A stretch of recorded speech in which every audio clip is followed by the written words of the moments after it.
Boni masih memegang abu untuk sihir, lalu melihat Arambanu berlari-lari, kemudian Laboni memiliki ide cemerlang. Laboni mengajak Arambanu bermain dan bersembunyi di kamar Jalal.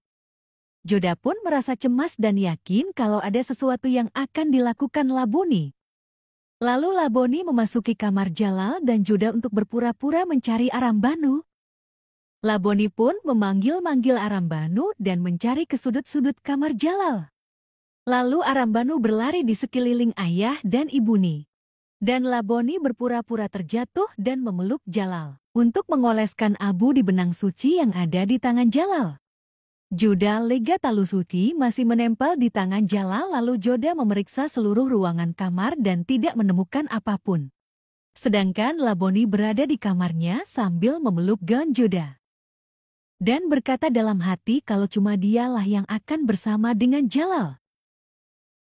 Saat malam tiba, Laboni dan ibunya sedang akan melakukan ritual di hutan dan Laboni memakai gaun milik Joda. Laboni juga menyiapkan tempat tidurnya bersama dengan Raja Jalal. Adegan lain, Jalal sedang tidur dan merasa gelisah, kemudian dia terbangun. Lalu Jalal berjalan keluar kamar. Saat tali yang diikat di baju Jalal dan Joda telah lepas, Joda baru sadar dan terbangun dari tidurnya. Joda terus mengikuti Jalal.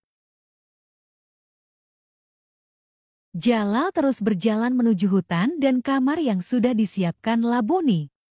Kemudian Laboni menyambut Jalal. Laboni langsung menyuruh Jalal tidur di ranjangnya. Laboni langsung duduk di pangkuan Jalal dan bicara kalau dia sudah lama sekali menunggu hari ini. Laboni membelai Jalal dan membuka baju Jalal. Saat Laboni akan mencium Jalal, Joda langsung berteriak dengan kencang memanggil nama raja.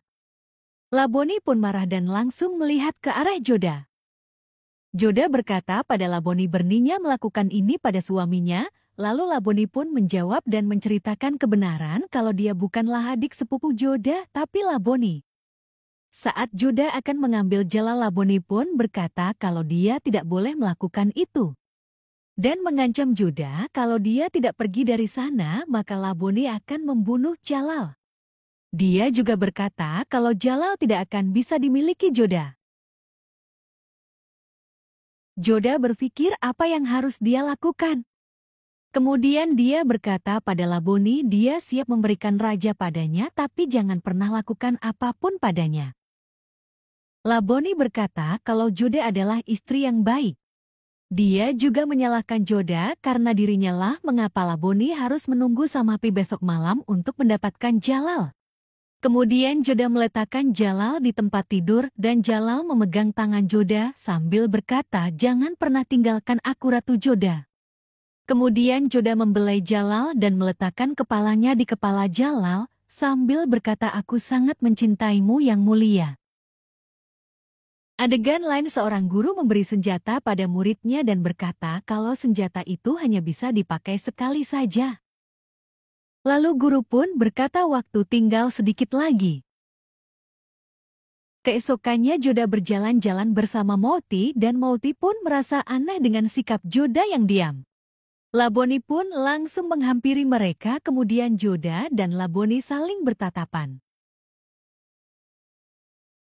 Laboni langsung mendekati Joda dan berkata lupakan Jalal karena Joda sudah berjanji akan meninggalkan Jalal. Joda pun berkata kalau dia masih ingat dengan janji nih. Laboni berkata yang mulia tidak berdaya karena sihirnya dan cuma dialah yang bisa menyembuhkannya. Jalal terbaring lemah di kamarnya dan Ratu Hamidah meminta Jalal untuk memberikan tanggung jawab kerajaan kepada Ratu Joda. Dan Raja pun meminta Joda untuk mengambil tanggung jawab itu tapi Joda menolaknya. Ratu Hamidah meyakinkan Joda tapi Joda tetap menolaknya karena dia harus pergi ke suatu tempat. Joda berkata kepergiannya demi yang mulia dan berharap yang mulia akan segera sembuh. Laboni berkata pada ibunya kalau dia sangat senang kalau Joda akan meninggalkan istana dan Raja Jalal akan segera menjadi miliknya selamanya. Ibunya pun menyuruh Laboni untuk mengoleskan bubuk merah pada Jalal. Adegan lain Salim sedang membaca surat dari Anarkali. Juda sedang menyiapkan barang yang akan dibawanya dan mengingat raja yang sudah memberikan dupata itu. Jalal menghampiri Joda dengan tertatih-tatih. Joda hendak membereskan pakaiannya, tapi Jalal memegang tangan Joda dan berkata kalau dia ingin menghabiskan waktu bersama Ratu Joda. Joda berkata untuk selalu menjaga diri. Jalal meminta Joda untuk ikut bersamanya sehingga membuat Joda menangis karena tak sanggup untuk pergi dari Jalal. Lalu Joda pun mulai menangis. Tepat saat itu, Laboni melihat Raja dan Joda segera dia menghampiri mereka berdua. Dan pura-pura berkata pada Joda kalau dia yang akan merawat Raja selama kakak tidak ada di sini.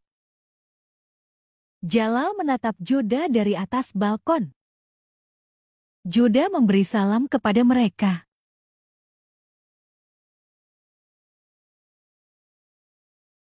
Laboni dan ibunya juga menatap Joda dari kejauhan. Joda mulai memasuki tandunya, tapi Joda masih terus memandang Jalal.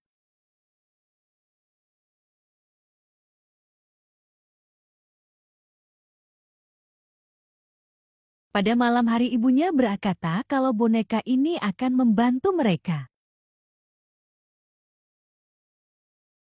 Adegan lain Rukaya membawa Jalal ke kamar untuk bermain catur.